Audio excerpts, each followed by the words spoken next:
যারা শুধুমাত্র শুক্রবার দিন জুমার নামাজ 2 রাকাত পড়ে চলে যান, ইমাম সাহেব যে এরপরে 4 রাকাত সুন্নত পড়ে, এটা ইমাম সাহেবের বাপের সম্পত্তি। হ্যাঁ, কথা বলেন না কেন? কথা বলেন। এটা ইমাম সাহেবের বাপে কইছে পড়তো নাকি? এটা রাসূলুল্লাহর যদি আমল না হতো তো ইমাম সাহেবরে কামরায় এটা পড়নে লাগে নাকি? তাইলে এটা যদি কোরআন সুন্নাহ অনুমোদিত না হতো, এটা যদি রাসূলুল্লাহ সাল্লাল্লাহু আলাইহি ওয়াসাল্লাম না পড়তেন তো ইমাম সাহেব পড়ে কেন?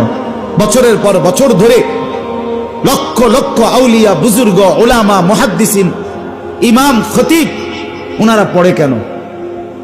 আপনি পড়েন না কেন? আপনারে শয়তানে কামড়ায়, এই কারণ ইবলিসে কামড়ায়।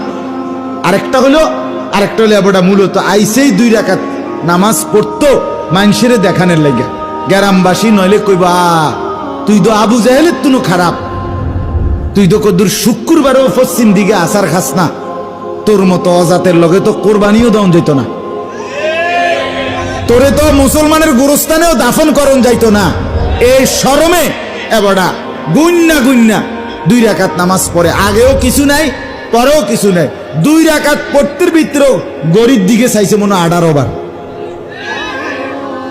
কারণ দুয়ারের থেকে ইবলিস তারে ডাকতেছে, আরে কিরে তুই 20টা মিনিট হইয়া গেল মসজিদে বইয়া রইছ, হ্যাঁ ভাইরাস না কেন? মোবাইল টিপবি কোন সময়? বন খাবি কখন? বিড়ি খাবি কখন? সেই কোন সময় 12:30 বাজে বিড়ি খাইছ, বাজ্যা গেছে 1:30, 1:40, দেখি শরীর নি, বুঝেন না? অনেক দেরি হয়ে গেছে না বিড়ি খানা, টেলিভিশন দেখাটা অনেক দেরি হয়ে গেছে না? ভাতের থালা লইয়া বইয়া রয়েছে, ভাই যাই এই ভাতের থালাত বইয়া লাইছে।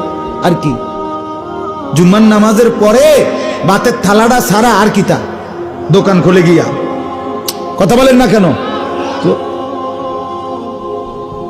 আহা, মুসলমান খামখেয়ালি আর কি, আল্লাহর সাথে মস্কারি করে, আল্লাহর সাথে তামসা করে। আল্লাহ নিলে নেন, 2 রাকাত পড়ছি দেন কত না কত, ব্যাড হইতে তো 2 রাকাতও পড়ে না।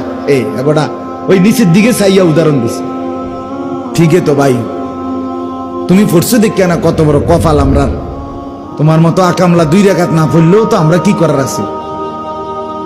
আস্তাগফিরুল্লাহ।